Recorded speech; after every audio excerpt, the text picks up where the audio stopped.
Hello students, welcome back to my channel physics SPC unit and dimensions का एक question. Match the list first and second.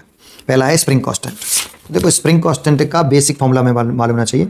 Spring force is equal to होता है के into x. Minus sign भी होता है, लेकिन वो माइनस साइन स्प्रिंग फोर्स और इलोंगेशन की डायरेक्शन को रिप्रेजेंट करता है कि दोनों की डायरेक्शन अपोजिट है।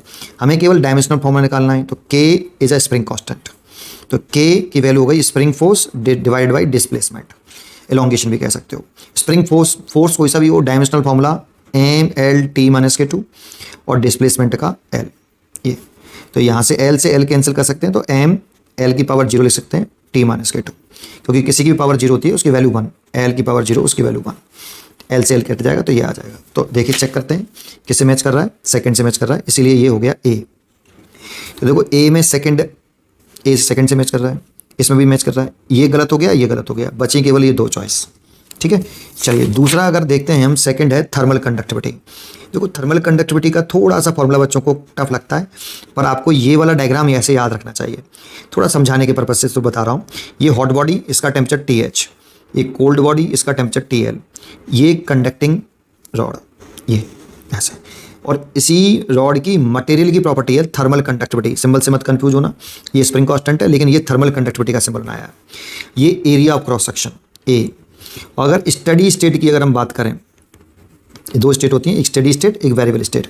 तो इसमें जो हीट एनर्जी है हर सेक्शन में कांस्टेंट रहती है, मतलब हीट एनर्जी, कोई भी सेक्शन हीट एनर्जी खाता नहीं है, एक ही rate heat energy same flow करती है। तो इसमें हीट करंट का फॉर्मूला आपने पढ़ा हुआ, इसे हीट करंट बोलते हैं dQ/dt। ये dt सेकंड में फ्लो करने वाली हीट एनर्जी है, dQ हीट एनर्जी है, इक्वल टू होता है KA temperature difference divided by length. ये लेंथ होती है। ये हमें इसकी यूनिट डायमेंशनल फॉर्मूला निकालना है, इसका नाम है थर्मल कंडक्टिविटी। तो K लिखें अगर हम यहाँ से, तो इस वाले को यूज़ कर लो आप। तो dQ L over dt multiplied A और डेल्टा T। अब ये तो हीट एनर्जी है, एनर्जी का डायमेंशनल फॉर्मूला हमें याद होना चाहिए mL² T माइनस के 2, इसकी यूनिट जूल। तो एनर्जी का डायमेंशनल फॉर्मूला होता है ये। लेंथ का L, dt टाइम है तो टाइम का T, A area of cross section है तो L², और डेल्टा T टेम्परेचर डिफरेंस होता है। हमेशा high temperature minus low temperature लिखते हैं इसको, है ना। तो ये यहाँ टेम्परेचर डिफरेंस है, तो टेम्परेचर डिफरेंस का जो डायमेंशनल फॉर्मूला होगा वो केल्विन के लिखते हैं। अब देखो ये L² से तो ये L² कट जाएगा।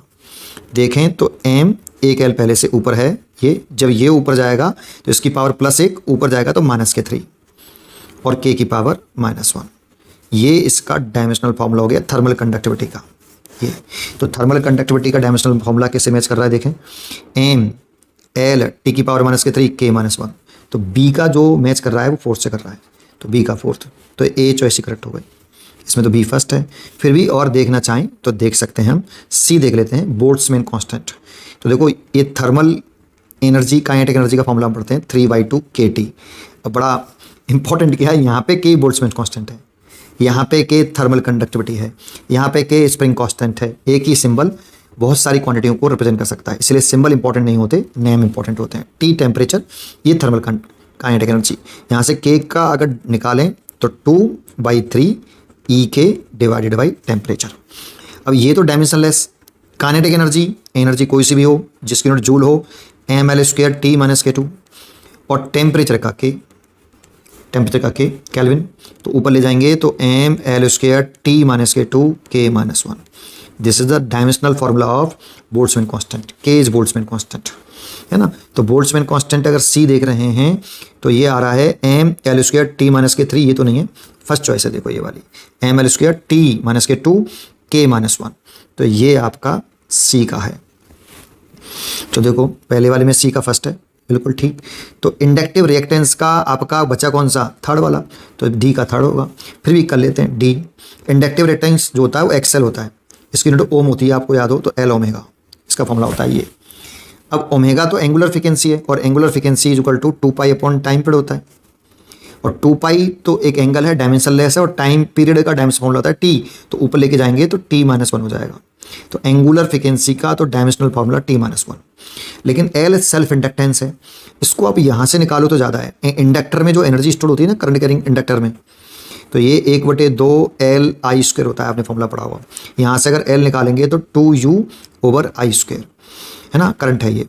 और ये potential energy stored in the inductor, magnetic energy बोलते हैं इसको।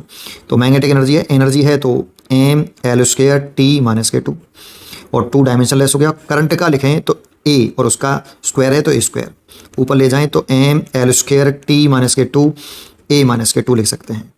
तो इस L का तो हो गया भाई mL²T-2 A-2 और ओमेगा का हो गया T-1, तो यहाँ पे -3 हो जाएगा। तो mL²T-3 और A-2, ये इंडक्टिव रिएक्टेंस का डायमेंशन फॉर्मूला हो गया। क्या लिख सकते हैं, mL²T-3 और A-2, बिल्कुल ठीक। तो D का सेकंड हो गया, इस D का थर्ड हो गया, सॉरी। तो इसलिए A चॉइस इज करेक्ट। उम्मीद करता हूँ कि आपको ये जरूर समझ में आया होगा। पढ़ते रहिए और खुश रहिए। एक बार देख लीजिए।